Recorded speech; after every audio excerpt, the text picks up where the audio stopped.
So today we are continuing to explore the holographic soul. And I was thinking, hey, you know what? Probably most likely people aren't familiar with what a hologram actually is. And what I mean by that is if you've seen holograms in the movies, you know, sort of the archetypal example is Star Wars and you see R2-D2 beaming Princess Leia. That's not a hologram. That's not what a true hologram is. So, you know, if you've seen them in movies or in concerts or wherever, that's not what a hologram actually is. So I'm thinking, wow, we're talking about holograms a lot, yet there's probably some of you out there who don't know what a hologram actually is. So I'm going to tell you what one is, how they work, so we can begin to explore how reality reflects this holographic principle. And today, specifically, we're talking about the secret of light, souls, stars, and gods. And the reason why we're talking about the secret of light is because, well, what's central to a hologram? Light. As we see when I explain holograms, light is necessary for a hologram to exist in any sort of way. And what we're going to see is that light is necessary for reality to exist in any sort of way. You know, so in the beginning, God said, let there be light. Well, that's not actually true. Light is God, light is us, light is what we are. So we talk a lot about how math is frequency, is mind, is energy, that these are all different words for the same concepts. This is a mathematical reality, which means it's a reality of frequency, which means it's a reality of energy, which means it's a reality of mind, a reality of thought. These are all different words for the same concept. Well, I'm going to bring something else in here, is that additionally, all these words are also light. Reality is mind, reality is thought, reality is mathematics, reality is energy, reality is frequency, reality is light. These are all different words for the same thing. I don't often talk about the fact that reality is also light because it's just another difficult concept on top of everything else that people have difficulty fathoming. You know, people have a hard enough time fathoming that reality is mental than to drop in sort of the bomb that reality is not only mental, but that light is mind. That's just blows their minds. So we have to, but we're going to talk about this today and see how it's true. And this is why I'm always talking about how you need to start to conceptualize reality as being entirely different from what you think it is. Don't look at reality as being matter. Look at it as being mind. And we're going to see that mind is light. Thought is light. And this is central to understanding the monad, the soul, and it's central to understanding how the holographic principle works in constructing existence, because as I said, light is central to a hologram. You can't have a hologram without light. And likewise, you can't have reality without light. Because remember, reality is mind, reality is thought, reality is frequency, and reality is light. These are all different words for the same thing, so you can't have it without that. So that's what we're going to be talking about today. And we will, of course, be reading passages from The Holographic Soul by Mike Hockney, which is a absolutely amazing book, and I highly recommend that you support the author. The link to where you can read the book for yourself will be in the comment section of this video, and I highly recommend that you check it out. And that's what we're going to be talking about today. And the physicist David Bohm said the universe is frozen light.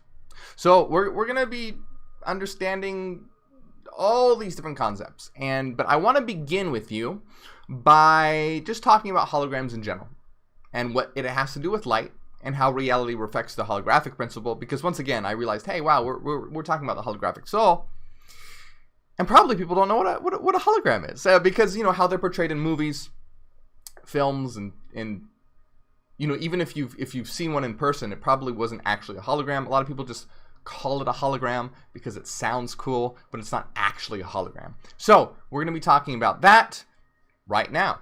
We're going to start here. Now let's begin by talking a little bit about holograms. Now I'm not going to get into a lot of detail. I'm going to be pretty simplistic about it.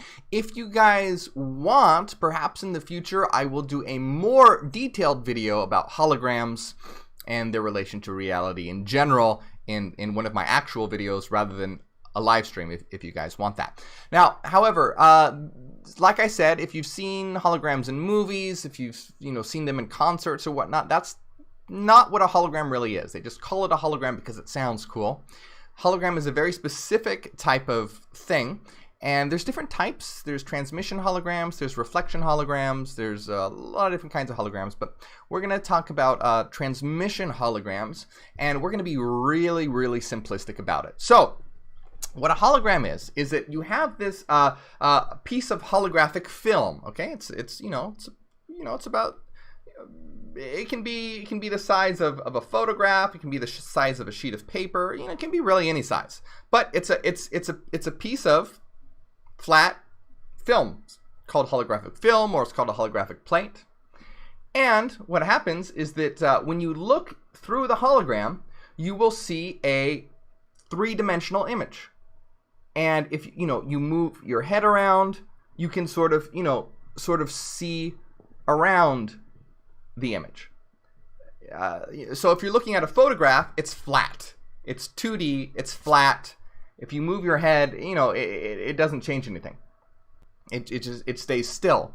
A hologram, when you're looking at it, it's a three-dimensional image. And so, when you turn your head and looks, you can see different aspects of it. Now, furthermore, so that's a really important feature of a hologram, is that it reconstructs a 3D image, and you can look around it by changing your perspective. Now, another important aspect of a hologram is that the whole is contained in every part, which means you have this holographic film. Let's say you cut it in half. Well, if it were a normal picture, you'd have two halves of a picture. Well, a hologram, both halves will still contain the whole hologram. So if it's a hologram of a car, let's say it's a hologram of a car, if you cut it in half, you don't have half the car here and half the car here. Now both pieces still have the whole car.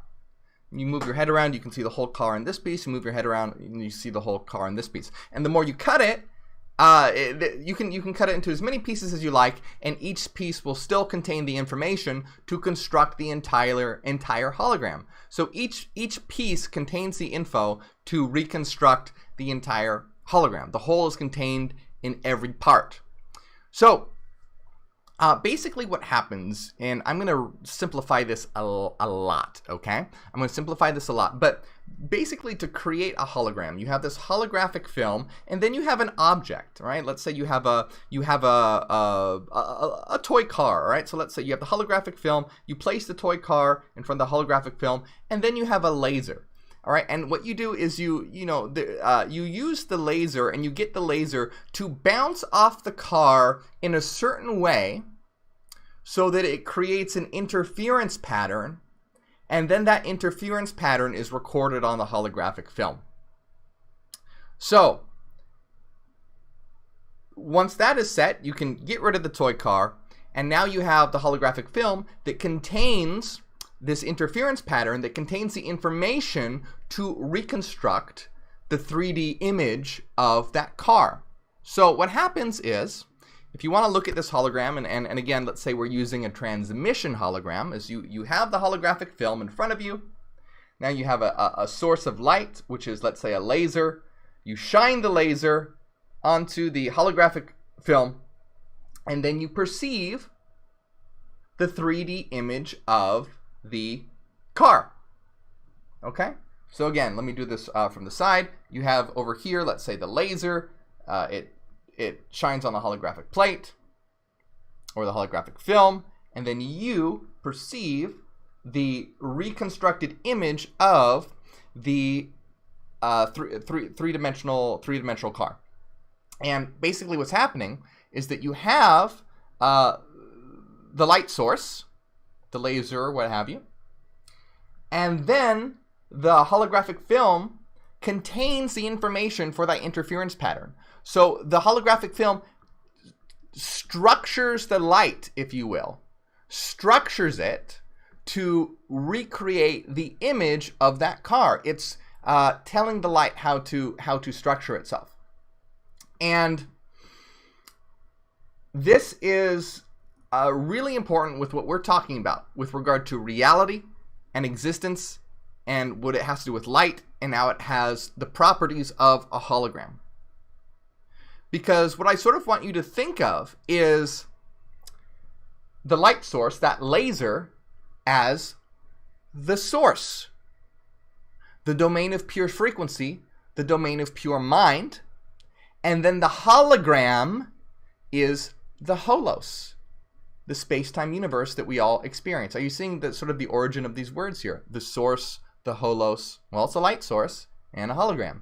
So basically what the difference is here between, this kind of transmission hologram and reality itself is that you don't need the holographic film. And the reason why you don't need the holographic film is because mathematically, the mathematics of existence contains the information to structure itself within itself. So the holographic plate is what, in our example, the holographic plate, the holographic film, is what structures, what takes the light source and structures it into a three-dimensional image. Well, in existence, in reality, the mathematics of frequency and of the source already contains within it to structure itself. And this is where we get Fourier transforms, where you have pure frequency, and then you have the space-time representation of that frequency.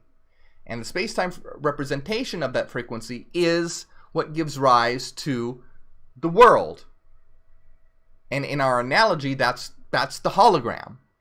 But you see, it doesn't require any sort of physical medium. It doesn't require a holographic, it doesn't require a plate or a film to tell it how to construct itself. It's already contained within it. Now, the other thing to remember is that this is an inner projection, like a dream. Just when you go to sleep and dream, that's what you're doing. You are having an inner Fourier projection. It's an inner projection. And the important thing to remember here is, and this helps a lot because we always talk about the source being outside of the holos. The source isn't inside of the holos. The source is outside of the holos. Just like the code isn't inside of the game, right? The code isn't physically inside the game. The code is outside the game. However, the code still interacts with the game. So this is what I want you to imagine. When we have the, in our example here, when we have the light source and then the hologram, and the film that gives rise to the hologram, the light source isn't inside of the hologram. It's outside of it. But if you switch off that light, the hologram goes away. And that light interacts with the hologram. So the hologram is dependent upon the light, and the light interacts with the hologram. But the source isn't in the hologram. No, it's out here. It's over here. So we can understand this analogously, that, in reality, the source is pure frequency, and the holos is the space-time representation of that frequency. But the source is outside of the holos. It's not inside of it. But the source gives rise to it, and the source interacts with it. So you can imagine, if we're using our little example here, imagine that and the source is the collection of all minds, the collection of all monads. And that's what you really are, right? So you exist in the source. You don't exist in the hologram. But you can imagine inside of the hologram imagine a whole world. Imagine a whole holographic world.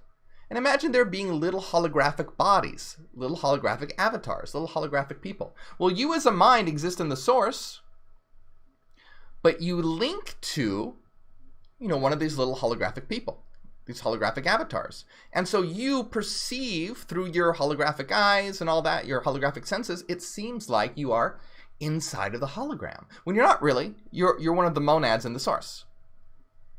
So it seems like you're in this, this hologram, this holographic world. You can go around, you can drive, drive around in holographic cars and have this whole holographic life. But you're not actually in it. You're over here in the source. But since you're linked to one of these bodies, since you're linked to it, it's seems like, from your perceptual vantage point, it seems like you're inside of the hologram, when what you truly are, it's just your avatar that's in the hologram. What you truly are is inside of the source. So that, in a nutshell, is how holograms operate. And that was described in a very simplistic way. Like I said, if you want me to get into more detail, I'll happily create an entire video about this. Perhaps I will. Perhaps that's a good idea. Let me know in the comments if that's something that you would like to see. But with that in mind, we're going to go back to this example a lot. But with that in mind, let's now begin talking about the secret of light, which is the topic of this video. Because as we know, mind is light, mind is frequency, mind is thought. And this way, you know, through in our example, you can see that the light source, right, gives rise to the hologram.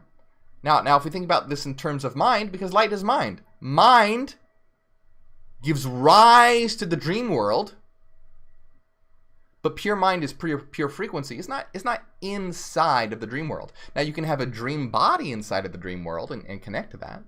Just like when you go to sleep and dream at night, you have a dream body that's inside your dream world. But pure mind, pure concepts are not inside of the dream.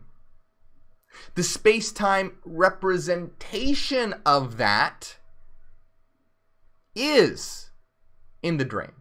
And you can sort of, in a very crude analogy, you can sort of think of it almost like you're putting on a glove, and the glove is sort of this external representation of what is inner. But you know, that's kind of a way to think about it. Yeah, it's really crude. But however, you get this idea of that physical reality, so-called physical reality, or your dream reality, isn't true pure mind. It's the extended representation of mind. It's mind externalized. In Hegelian terms, it's mind that has othered itself. Hegel says that substance is subject. And what does Hegel mean by substance is subject? He means by stuff, what is true, what is real, is subjectivity. It is mind, but it others itself. It externalizes itself. And again, you know, people might think, oh, well, that sounds all well and good, but how do you know? How is that possible? Isn't it just faith? Isn't that just a belief? No, we have the mathematics. This is just Fourier mathematics. We have the mathematics for this. It's a Fourier transform. You can transform pure frequency into a space-time representation. This isn't just, you know, some, like, you know, an idea someone came up with while they were tripping on shrooms or something. No, this is a highly rational and logical idea that must be true, and it is embedded within the very fabric of existence, and it can be shown to be true mathematically. And the mechanism for it occurring is a Fourier transform. Frequency information, pure mind, pure thought, pure light, through a Fourier transform, giving rise to the dream world, physical reality, the holos, the collective hologram. And this is how we construct reality. Now, let's that was all said very quickly, in a nutshell. But let's dive into it and start reading from the Holographic Soul. New eyes.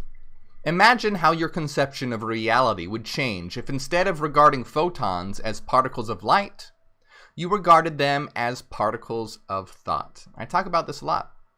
Your conception of reality will change and should change as you step into these new ideas. And you shouldn't look at matter as being matter. You should look at matter as being transformed mind. Really, you know, start to look at that. You know, the cup in front of you is not a physical material thing made up of hard bits of matter. It's transformed mind. It is mind that has othered and externalized itself, just like a dream. Just like a dream has othered and externalized itself. And everything around you is mind.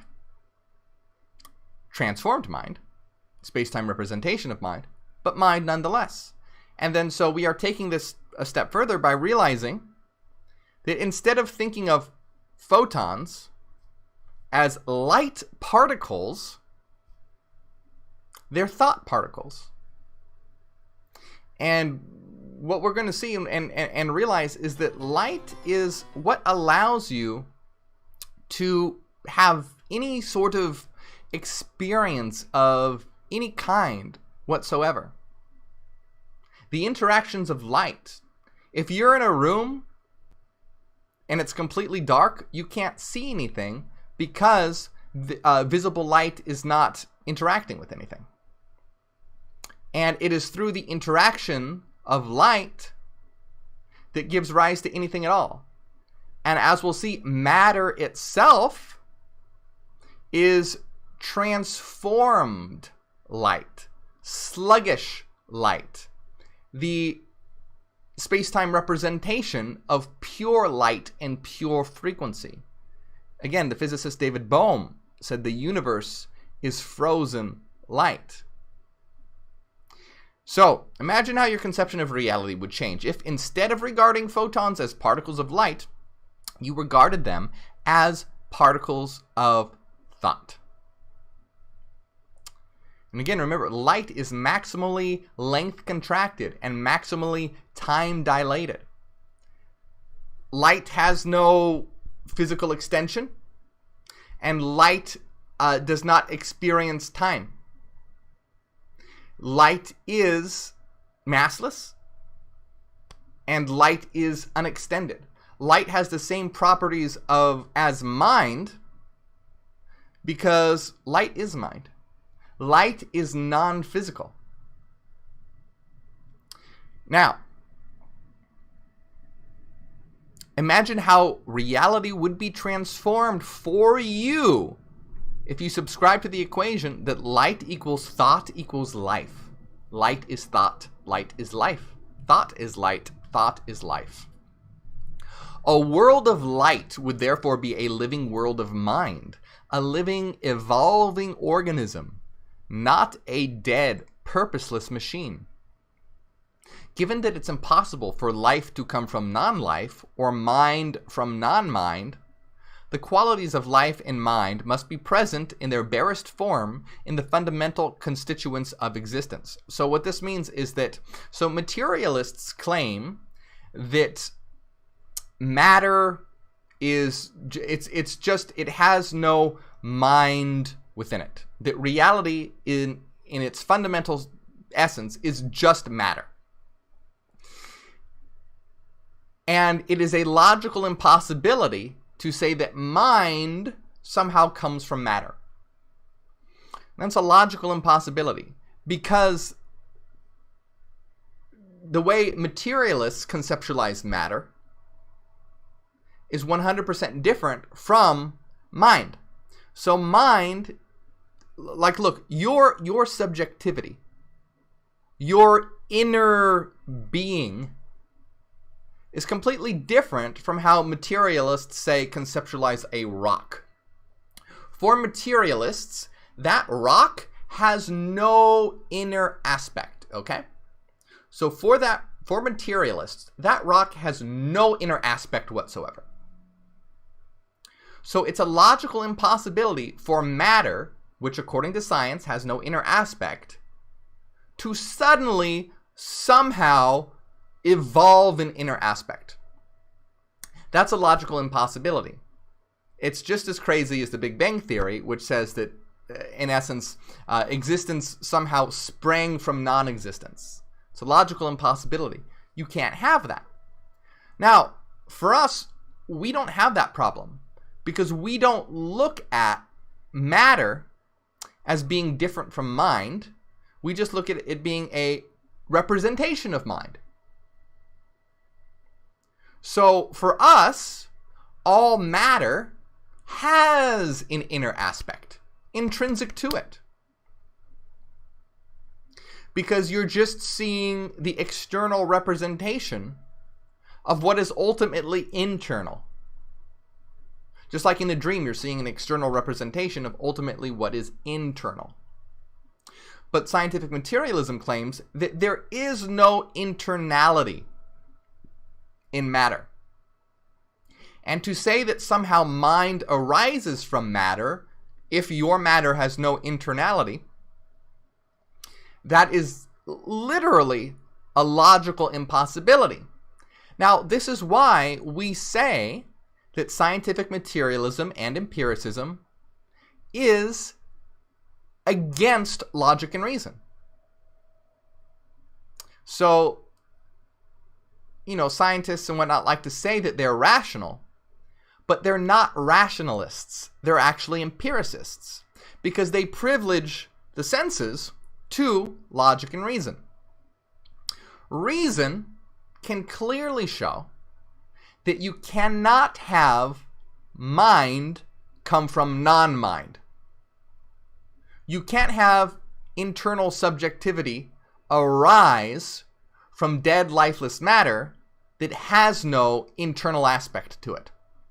It is a rational impossibility. It's like saying 2 + 2 = 6. It's just not possible. It's rationally false, and you can know that it's false. But however, scientists aren't rationalists, they're empiricists, which means they side with not reason and math, but observation. It doesn't mean that they don't use reason and math. It means they give priority to observation.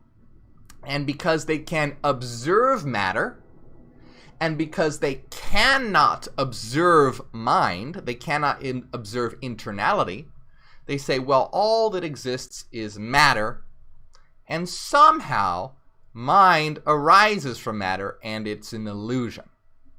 Now, you can see this is clearly an empirical stance and is anti-rational. Because reason can clearly show that this is impossible. However, they side with empiricism, because empiricism goes, well, I can see matter, so it must exist. I can't see mind, so it must not exist. And therefore, materialism is true. Mind is an illusion. Mind must be some sort of epiphenomenon of matter, some emergent factor. Now, of course, I'm being really simplistic in my arguments, but in essence, this is basically how it goes. And so this is why scientific empiricism, the current scientific paradigm of this age, is anti-rationalist.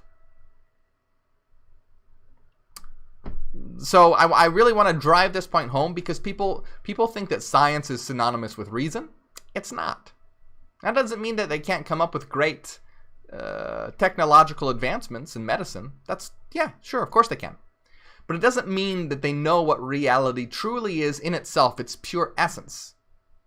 They can create things that work, but they don't know what existence truly is. You can be a great builder of items without knowing the truth of a thing. Just like in a video game world, right? Let's say your character in the video game world is a crafter. You can craft fantastic items in the game, all while knowing nothing about the code or denying that the code exists. So the ability to produce objects is not an indication that you know truth or essence. So here, basically what we're saying is, and the point of all this, is that empirical science should be recognized for what it is, and that is an empirical stance, which is opposed to the rationalist stance. Empiricism is knowledge is gained through observation in the senses. Rationalism is that knowledge is gained through reason, through mathematics, through thought. So when it comes to empiricism and reason, either you're on the side of reason, which says knowledge is reached by reason itself, thinking, mathematics, logic, or you're on the side of empiricism, where you say knowledge is gained by observation, which in a really crude nutshell is by looking at stuff. So you have, and of course, this is not going to reveal the truth of things. Everything shows you that which it is not. Everything is just an external representation of what is internal. And you can never see with your senses, with your physical senses, you can never see what is internal. Can you see your own mind? Can I see your mind by looking at you? No. I can see your external representation. I can see your avatar. You can create beautiful works of art and works of music, and I can see representations of your mind. But I can't see your mind through my senses. So, empiricism is a faulty paradigm, and it must be replaced. Just like faith was a faulty paradigm and was replaced. I mean, not for everyone. A lot of faith-based people are still out there, but faith is an old, flawed paradigm that was replaced by empiricism, and now it's time for empiricism. It is an old, flawed paradigm and must be replaced by rationalism. And come on, guys, it's time to get with the times, time to realize it. People who realize that faith is a lie but then fall for the trap of empiricism, they're people that would have just fallen for faith, if they were alive a couple hundred years ago. They would have thought empiricism was crazy. They would have been faith-based believers and thought empiricism was crazy if they were 100 years ago. They think they're so cutting edge because they realize that faith is a lie, but now they believe in empiricism and laugh at rationalism. But that's just, as ridiculous of a standpoint as being faith-based a few hundred years ago. So come on, time to get with the times. Don't be caught in the particular culture that you're born in right now. Realize, hey, empiricism is false. Reason is true.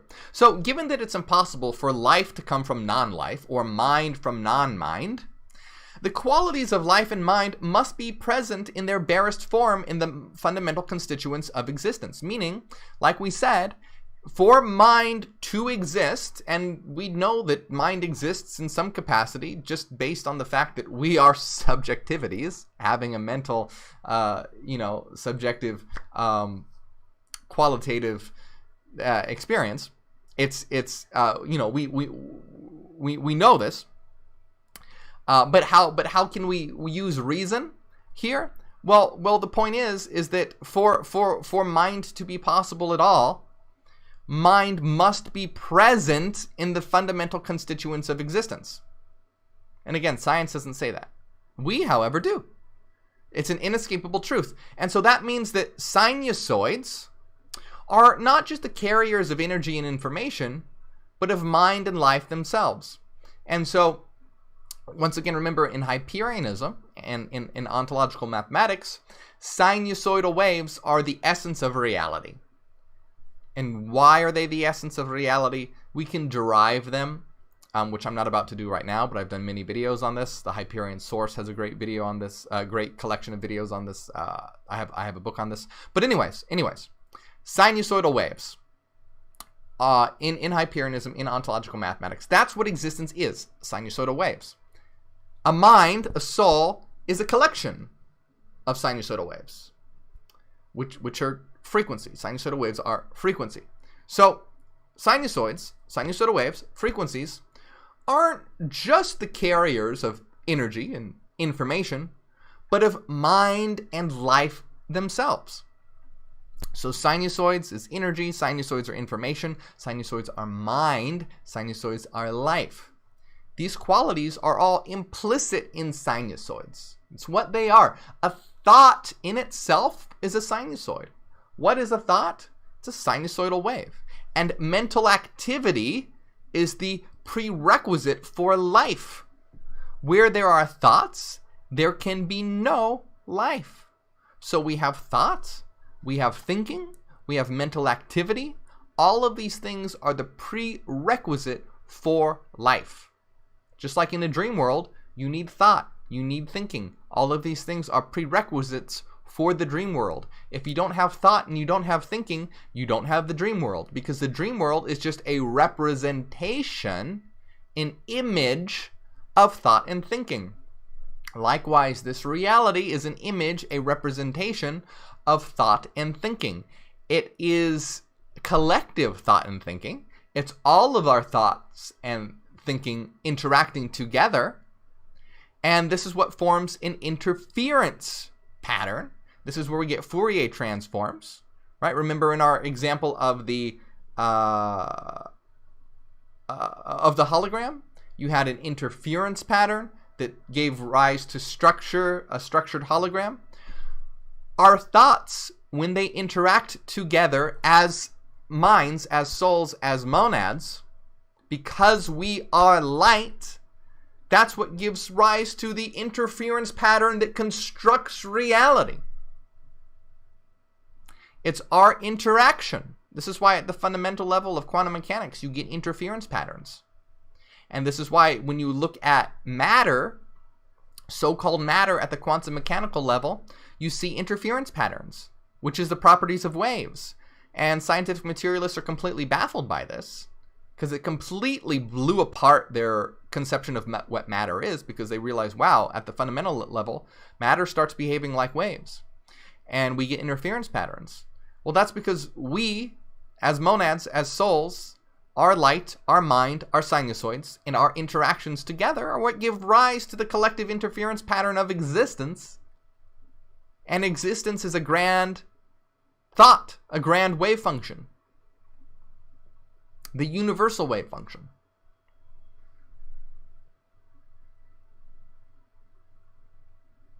So do you have the intellectual ability and agility to see light as more than light, as life and thought?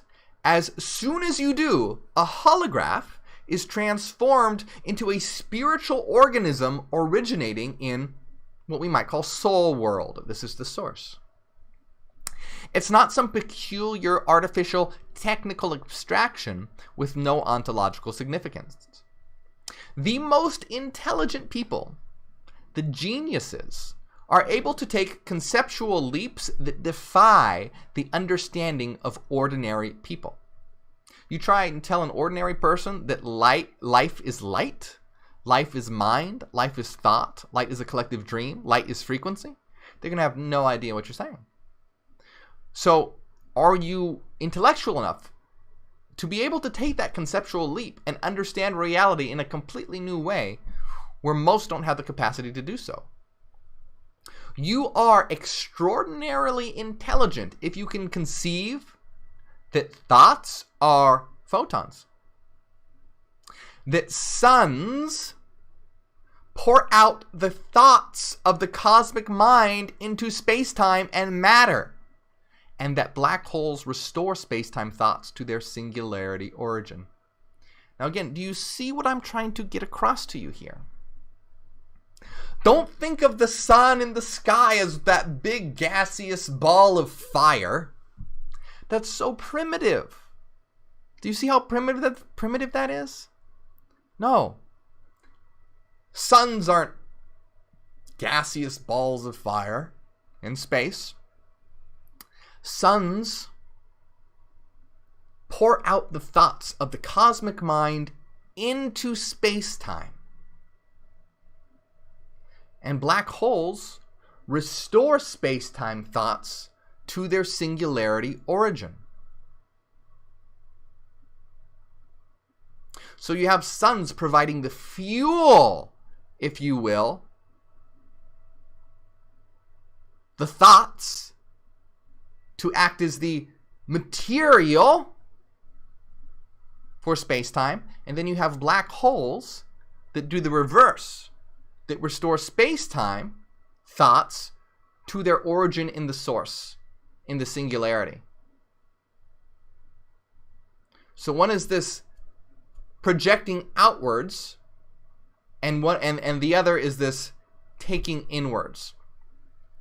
And again, this is a completely new way of thinking about reality. So given that minds think, then to say that photons are thoughts is equivalent to saying that minds are made of light. Okay? So if minds think, and we're understanding that photons are thought, that means that minds, monads, souls are made of light. And this isn't some woo-woo idea that's like, oh, the soul is light. No, we're talking about very precise concepts here. Sinusoidal waves, frequency patterns that form a full and complete set of Fourier basis waves that contain within them the information to form a space-time representation through a Fourier transformation. Fourier transform. So, I really want you guys to understand here the difference between having this mythos, story, Vorstellung, picture thinking idea, where it's like, oh, the soul is light, and then truly understanding what that means as monads being containers of frequency, sinusoidal waves, Fourier basis waves, that are photons, that's what light is, as pure light, pure frequency. It's pure thought. So given that minds think, then to say that photons are thoughts is equivalent to saying that minds are made of light, and that minds comprise autonomous, complete, and consistent collections of photons. So given that, so look, when we're saying that, so you'll even have some theories, like who is it? It's who is it? It's Tom Campbell. Tom Campbell is a physicist that says reality is ultimately information. Okay, but that's great. We say that too, but what is information? What is information? Well, you get crickets. What is it? What's it made out of? What's it composed of? What is it? Yeah, sure, you can say that reality is information, but what does that really mean? Do you see where ontological mathematics is leaps and bounds ahead of that? We know that information are sinusoidal waves, pure frequencies that are light. And they form a complete and consistent set of Fourier basis waves. And through a Fourier transform, we know that physical reality is possible, so-called physical reality is possible, through their projection, through their space-time representation.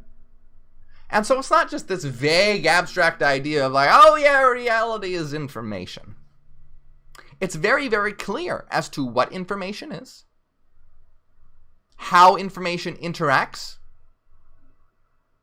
the properties of information, what kinds of information. We need to have a complete and consistent set of values to have a complete and consistent set of mathematics that is ontologically stable under every valid transformation. We have the equation for existence, the source formula. We know how frequency interacts with each other. We know that it is light. We know that it operates in a holographic way through an inner holographic projection via wave mechanics and interference patterns. And so do you see how it's just so much more developed rationally, mathematically, conceptually, philosophically than, you know, physicists' vague idea of like, oh yeah, reality is information. So hardly any of them say that, but some may, like Tom Campbell. And yet,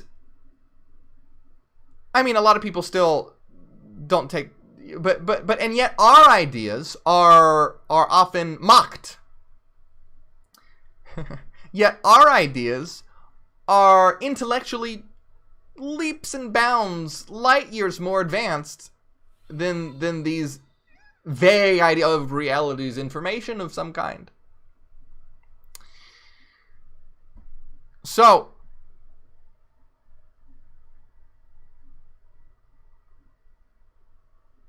given that all minds, souls, monads are alive, okay, we're living.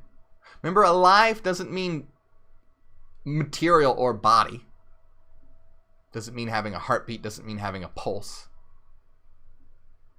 It means they're alive. You have a subjectivity. So given that all minds are alive, they are subjects, they're living subjects. There are dead or, you know, undead bodies, right? You can have a dead body, but there's no such thing as a dead mind. When the mind is no longer linked to the body eventually dies, it perishes. A body can die. A mind can never die. It is life. A mind is life. Mind is life. They're the same concept. And so it can't die. Minds can't die. They are eternal. So given that all minds are alive, then photons, light, photons are not only thoughts, they're the basic ingredients of life. Now, suns are the central controlling lives of solar systems, right? Suns are the central controlling lives of solar systems. What would happen if you remove the sun from the solar system? What would happen if our sun was not here? Yeah, fat chance for physical life to arise, right? No, impossible. So suns are the central controlling lives of solar systems, and they produce the conditions for plant and animal life to appear on planets such as Earth. They are the solar gods that project life into their solar domain. Now, the singularity, the source, is the immaterial source of life and mind outside in space and time. It emanates material suns, solar holograms, that convey life and mind into the space-time universe of matter. Moons and planets are the detritus of previous generations of suns. On planets, the light, life, and thoughts of suns produces bodies that can be controlled by individual souls. So remember in our example, right? You have the hologram, and then you have the source. Okay? So the source, it's light. Okay? It's outside space and time.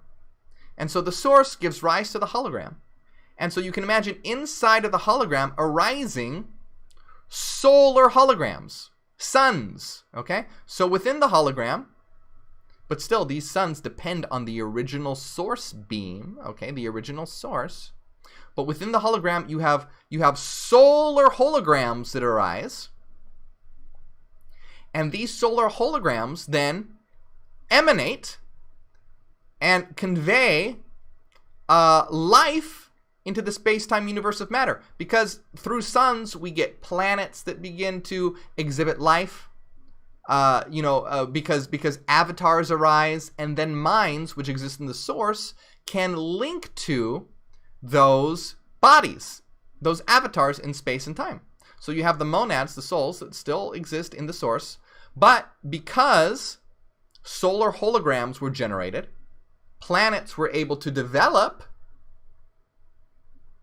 the necessary conditions for avatars, bodies to develop, which allows for the monads, the minds in the source, to then link to those avatars.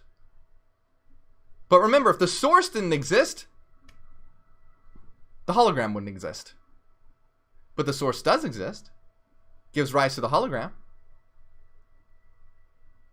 and then gives rise to solar holograms,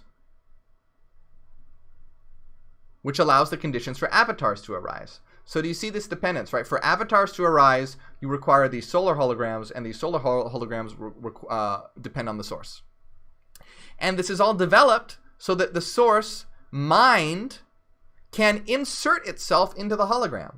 And this is where you get us becoming aware of ourselves, right? Our goal here is to become aware of ourselves, not as the hologram, but to realize that we're not the hologram, that we are the source that has placed ourselves into the hologram.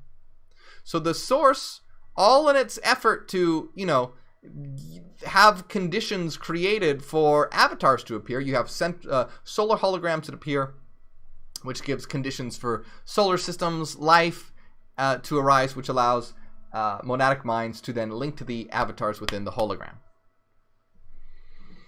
And remember, this is all, I'm using these examples, remember, this is all happening within mind, okay?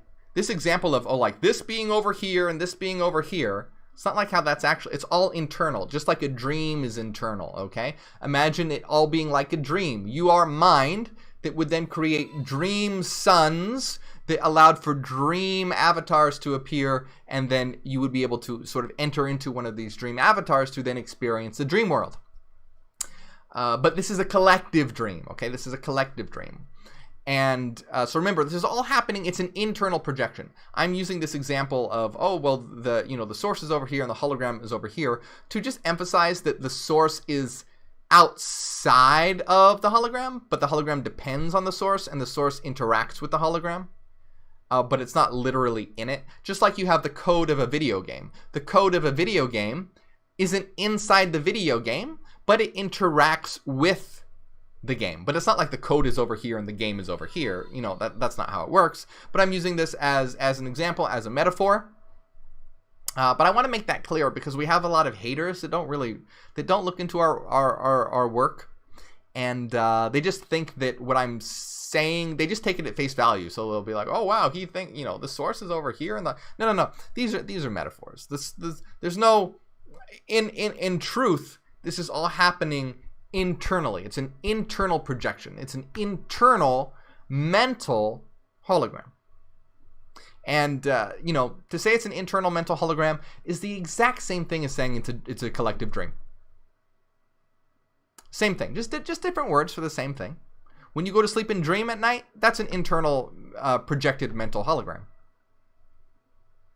It's the same thing. We're just using different words. So these are very, very difficult concepts for the average human to understand. And that's why we use so many different ways of trying to explain it, whether it's talking about a dream, whether it's talking about a hologram. We're using different words to explain the same concept to try and get across this idea that's very, very difficult for most people to conceptualize because they're so locked into their senses. They're so locked into their holographic viewpoint that they can't realize that what they truly are, is outside of the hologram. Just like when you're in a dream, you don't realize you're in a dream. You think it's all real and happening in front of you. When you're in a dream, you don't know that it's a dream until you become lucid. That's why we say we want to wake up the world. We're trying to get the world to become lucid. So, the singularity, the source, is the immaterial, mental source of life and mind outside space and time. It emanates material suns, solar holograms within the holos that can convey life and mind in the space-time universe. On planets, the light of suns eventually produces bodies that can be controlled by individual souls, individual monads. The carbon, nitrogen, and oxygen atoms in our bodies were created in old, long-dead stars. The lighter elements come from small exploding stars, while the heavier elements come from large exploding stars, whether this is novae or supernovae. Stellar explosions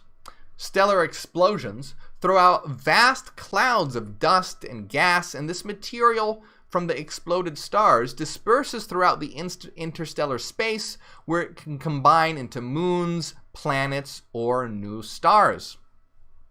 So we're all dependent on stars. Now, what do stars do? They fuse simple hydrogen nuclei to create more complex nuclei. And thus the material world, full of all the elements, comes into being.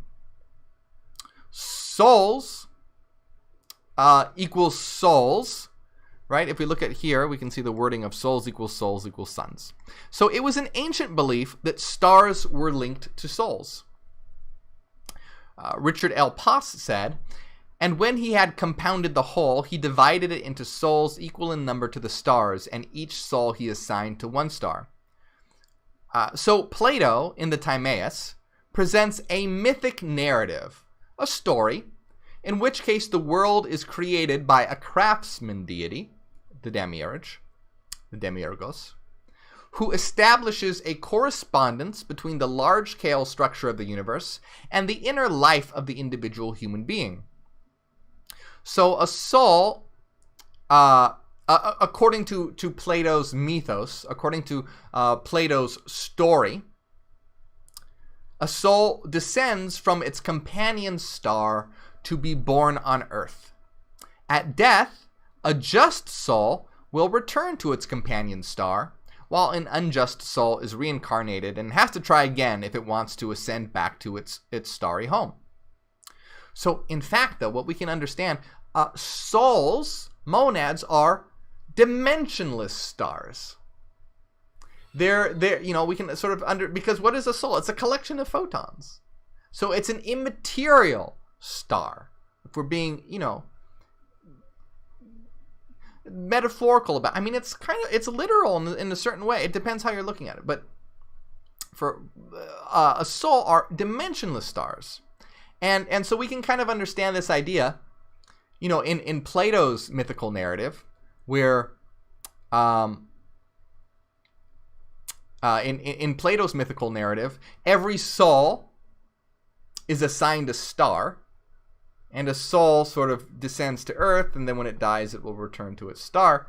You know, this is kind of a story form of the fact that we are eternal minds, monads, souls, which are containers of light. So in that sense, are like a dimensionless star. And so we can kind of, you know, you can see the correspondence here between Plato's mythical narrative and us as true light containers, linking to an avatar and going through the process of reincarnation. Yeah, it's similar to, you know, Plato's mythical narrative of stars. So, in fact, souls are dimensionless stars, and their light is contained within themselves, giving them eternal energy, life, and mind. Dimensional stars power the space-time universe of matter, but are themselves powered by dimensionless stars, souls. So this is just like how we said, so dimensional stars, suns, power the space-time universe of matter. If you had no suns, you wouldn't be able to have planets and life that arose, right?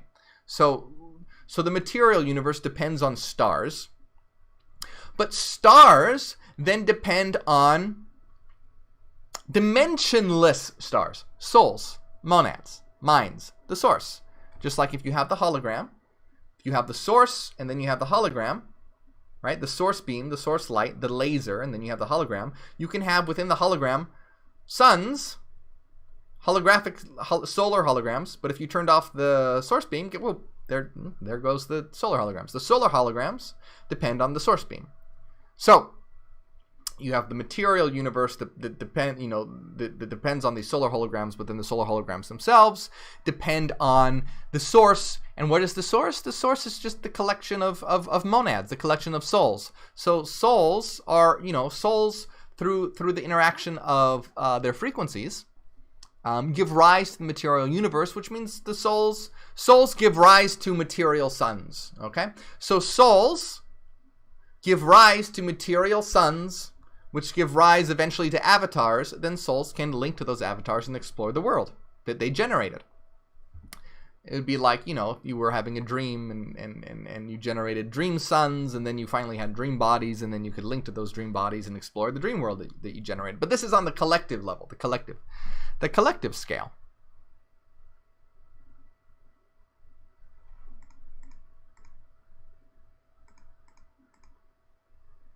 So dimensional stars power the space-time universe of matter, but are themselves powered by dimensionless stars, souls, monads, us, that exist in the source.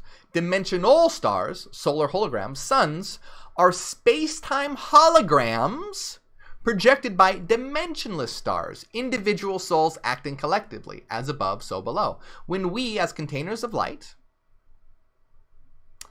form interference patterns through our interactions together, and through Fourier mathematics, we give rise to the collective hologram, the collective dream world, and we create then holographic suns, dream suns. A holographic sun and a dream sun, same concept, just using different words to express it in a different way, right? You pick the one that's easiest for you to conceptually grasp, right? So the ancient conception of reality, where moons and planets and suns were gods, and souls lived on planets for a time and then returned to their originating stars, is actually a lot closer to the truth than anything scientific materialism has ever said. Carl Sagan said, we are a way for the universe to know itself. We are the way for the universe to know itself. We are, right, the source generates this whole holographic world that generates suns, that generates avatars, and then it links it. You link to the avatars. You're in it now. Guess what? You walking around, listening to me right now, exploring the world. You're learning more about yourself. Right? You are the universe understanding yourself right now. As these ideas start to link and connect together. Oh wow, you're right. This isn't physical. Reality is mental. You are the universe understanding yourself. And you've generated planets. All of us together have generated planets and gone through this struggle of evolution to get where you are right now at this point, for you to realize, oh, I know what I am now. Do you see? You've been on this journey that you generated to yourself to get yourself to this very point right now where you're at. Listening to this, realizing what you are. That's what evolution is for. So it's an exciting thing, and this is why reality is so incredible, and people squander it away on Netflix, junk food, concerts, nothing wrong with these things, but that's all that they do when it's like, yeah, those things are fun, but look, guys, we are the universe. We generated this place for ourselves at the beginning of time, to get to the point where we are right now becoming conscious of ourselves as the universe. This is why we generated avatars. This is why we placed ourselves. This is why we've gone through. This is why we generated suns. This is why the process of evolution exists. And now, as we become aware of ourselves, we are the consciousness of reality. We are reality becoming self-aware. This is abraxas. This is the absolute. We as Hyperions who understand this are the self-awareness of reality, while everyone else is the unconscious of reality. But we are the self-awareness because we know what we are. We know that we are not the hologram. We know that we aren't the dream. We know that we are the mind, the soul, the source. And do you see how the absolute, abraxas, is the unity of the source and the holos? Right, this is the difference between the source, the holos, and the absolute. The source is the collection of all minds. The holos is the space-time representation. The absolute is both together and us aware of ourselves as what we are. It's the self-consciousness of reality and existence. It's the unity of the source and the holos. So, anyway. Be excited about this stuff, because it's you've gone through a lot of evolutionary struggle to get to this point. And nobody gets it, no one understands it. And we have we have worlds to explore. We have worlds to build. And this is why once we do understand this, once we done collectively come together and we do start to harmonize and synchronize, we'll be able to create dream worlds together. We will be able to create collective, holographic, collaborative spaces together. We have a lot of amazing things to be able to do and explore. And this world is so primitive. Look at the kind of things it preoccupies. Like, look how divided America is right now. Are they acting collectively? No. I mean, look, like the world can't even agree on the most basic ideas, such as we shouldn't be racist and shouldn't be homophobic. People should have enough food to eat. People should have a roof over their head. Like, people can't even agree on this. And so we have our work cut out for ourselves, right? We need to get to the level, and that's what we are. We are, it's why we need to wake up the world to understand what we are, where we are, why we're here, right? So I always say, what we are, where we are, why we're here. Understand these three different concepts, truly and rationally, and you'll be on your way to apotheosis. So, Carl Sagan said, we are a way for the universe to know itself. Some part of our being knows this is where we came from. We long to return, and we can because the cosmos is also within us. We're made of star stuff. So we're not made of alien star stuff. Now, alien not meaning like little green men, but alien just meaning not what we are, other. Okay, we're not made of star stuff that's external to us and that preceded us. We ourselves are the stars We created them. And our bodies are starry holograms made from our collective stardust. You see the difference? We created the stars. We are the stars. The stars generated bodies through their essence, and then we connected to the avatars. And then do you see how reality is like this feedback loop? We created the thing that generated the thing that we then place ourselves in to experience the thing that we created, to realize what we are. Do you see how there's this self-referencing feedback loop embedded in reality?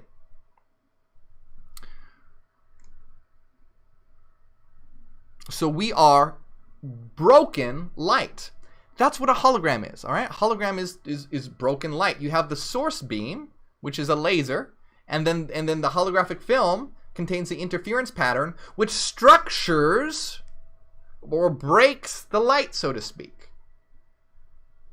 So matter is just broken light.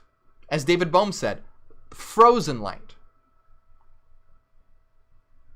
So everything around you is broken light, frozen light. It's externalized thought that has othered itself.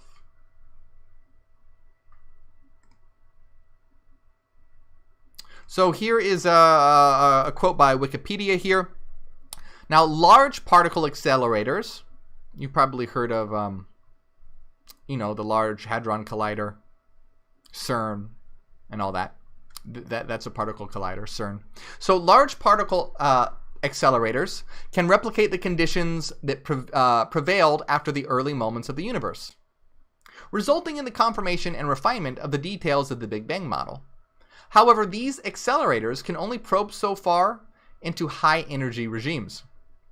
Consequently, the state of the universe in the earliest instances of the Big Bang is still poorly understood, and an area of open investigation and indeed speculation. So in these large particle accelerators, they can recreate the conditions of the Big Bang, but not at the earliest instances. And it's still an open area of investigation and speculation, trying to figure out what happened there. So the first subatomic particles included protons, neutrons, and electrons. Through simple atomic nuclei, though simple atomic nuclei formed within the first 3 minutes after the Big Bang, thousands of years passed before the first electrically neutral atoms formed. The majority of atoms produced by the Big Bang were hydrogen, along with helium and traces of lithium. Giant clouds of these primordial elements later coalesced through gravity to form stars and galaxies, and the heavier elements were synthesized earlier within stars or during supernovae. So, in simpler terms, simplifying this all up, we can say that all matter up to the level of hydrogen atoms were produced by the Big Bang, and then all higher atomic elements were produced by fusion processes in hydrogen suns. So hydrogen atoms make up about 91.2% of all atoms in our sun, with helium atoms contributing 8.7%. So, the immaterial dimensionless singularity, the source, the cosmic mind, outside space and time, emanates the elementary space-time material particles up to the level of hydrogen. Then collective minds, or superpowerful individual minds, link to space-time hydrogen stars, which create the higher elements used to make moons, planets, and all the stuff on moons and planets, including plants and animals. Ordinary individual minds then link to these bodies and control them. All material entities are holographic Fourier space-time projections from the Fourier frequency singularity. That is, the cosmic mind equals God. Do the math. And so now let's move on real quick here to the section Stars, Souls, and Gods. In Plato's Timaeus, there's a god for every star. It's from the fiery composition of the god's souls that stars get their light. A human soul is assigned to every star, so each soul has its own companion or guardian god. We might, in Jungian terms, regard the human soul as our lower ego, and the divine soul as our higher self. Our task is to fully integrate the former with the latter, to become whole, to become true gods. So, this is exactly what inner star actualization is. You, as a monad, that's the higher self. That's your higher self. And you, as an individual ego, all right, that's sort of the lower self. And the goal is to make the unconscious conscious, to bring unconsciousness into consciousness, to actualize your potentiality into actuality, to integrate, to become whole, to become true gods.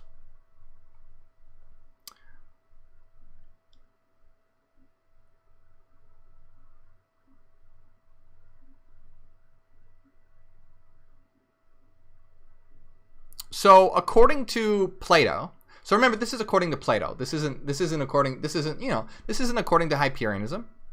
But according to Plato, here we have, although each human soul is assigned a star, the star themselves are ensouled by the heavenly gods.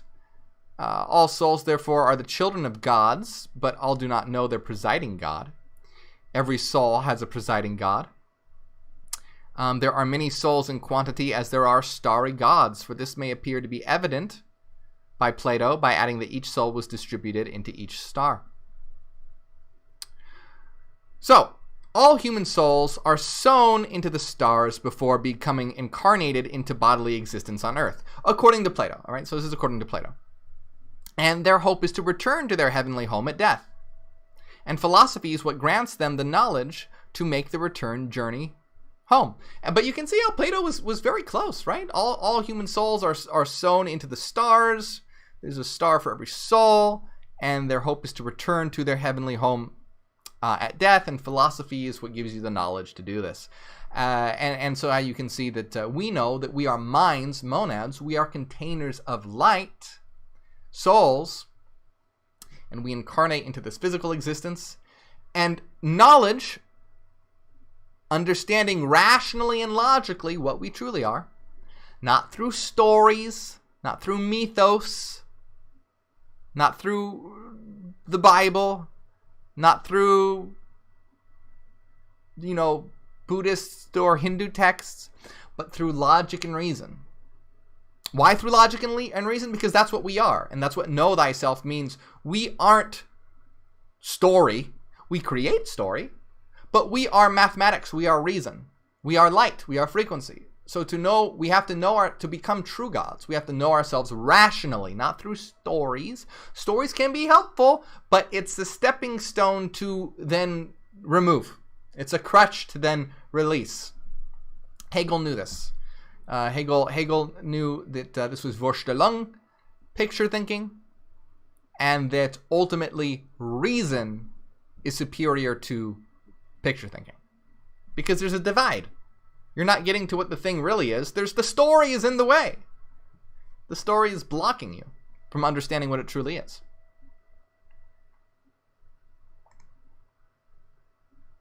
So again, according to Plato, you had this understanding of philosophy. Then it continues here.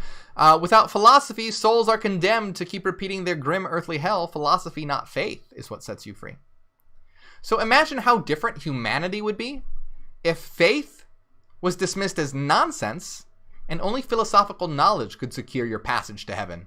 Humanity would be forced to be intelligent. So, again, it's this idea that in mainstream religion, you have to have faith to get to heaven. If this were changed to knowledge is what gets you to heaven, humanity would have to be intelligent. So, and it's funny that faith is actually anti-knowledge. Faith is a belief for no reason.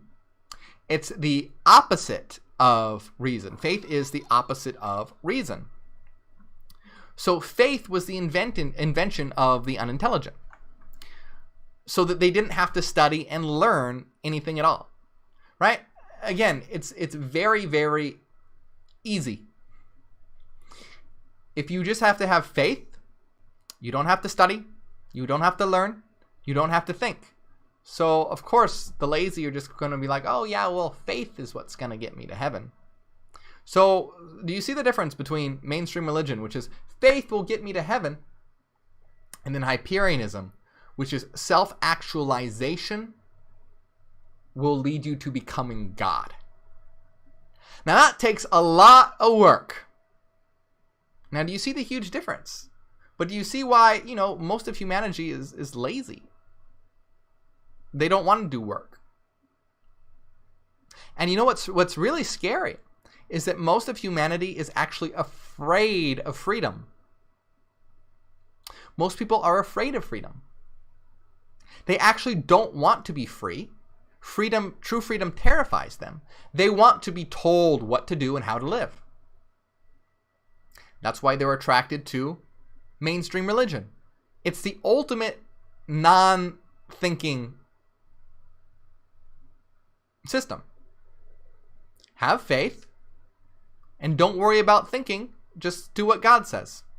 You don't even have to be free. You don't even have to have freedom. Just do what God says. Don't think, have faith, and you'll go to heaven. Do you see why it's so attractive to the majority of the world who are lazy? So they don't want to work on themselves, and they are afraid of freedom because that entails having to think for themselves and take responsibility for their actions. Rather, they want this patriarchal father figure to take care of them, take responsibility, and tell them what to do. Now, this is completely different from our conception of reality. To be self-creating, self-transforming, understanding yourself, understanding existence rationally, and becoming God. You don't want a God in the sky to take care of you. You want to become God.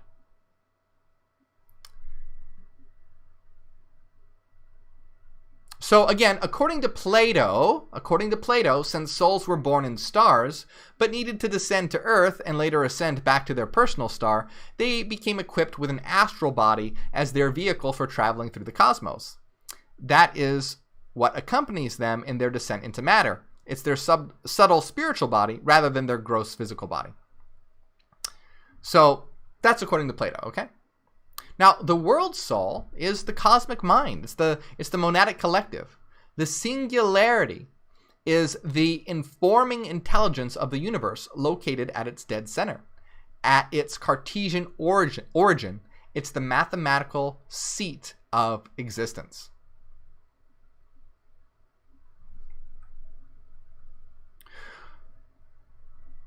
So, we have these sort of analogy that Plato used.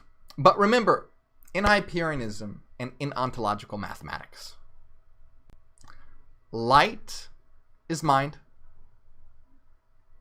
And this isn't some ill-defined mystical idea.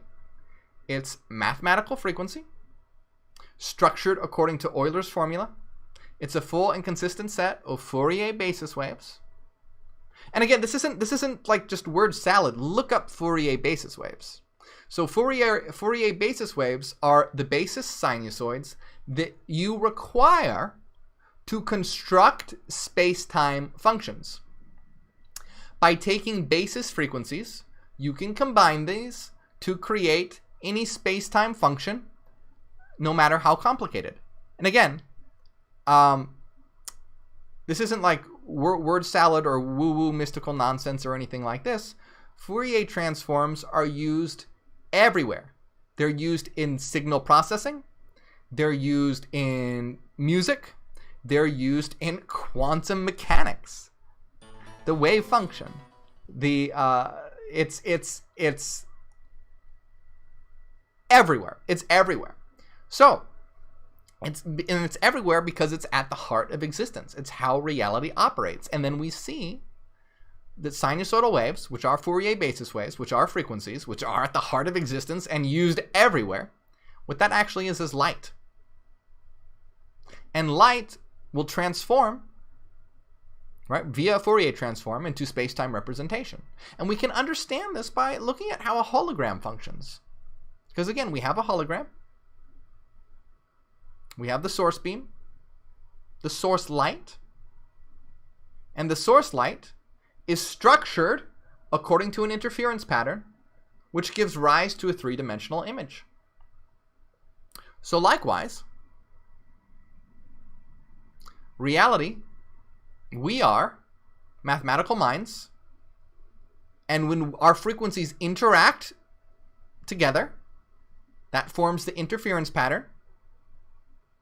It's the universal wave function. It's the space-time representation of frequency that gives rise to the holos. Now, it's an internal projection, and it's not just an image, but it's every facet of reality, every tactile facet of, it's touch, it's sound, it's sight, it's smell, it's taste, it's everything. The interaction of light is what gives rise to everything. Light is how you're able to see. Everything that you see is because of reflected light. Light is just matter is just transformed light. We know this via Einstein's equations, but it's not like we need that. We can know that deductively. We don't need any of this empiricism. That's just a thing to point to where science is on the right track but hasn't gotten there. We know this, like David Bohm said, the universe is frozen light. So every aspect of reality is the result of light interaction and transformation of light into different forms. And we can understand this as a hologram. And we can also understand this as a collective dream. They both mean the same thing. It's the interaction of all our frequencies together to give rise to this collective dream world, this internal mental hologram. So I hope that makes sense. And if you guys want to see me do a video more really dissecting holograms and getting into the math and whatnot, let me know. Tell me in the comments. But the important thing to take away from all this is to realize that you should start to see reality completely different. Don't look at it as objects. Understand objects is our transformed mind. They're the external representations of mind. Everything around you is mind, represented in a certain way, just like a dream is mind represented in a certain way. And light aren't physical particles. They are thought. They are mind. And light is what gives rise to all of reality, all of existence, everything around us.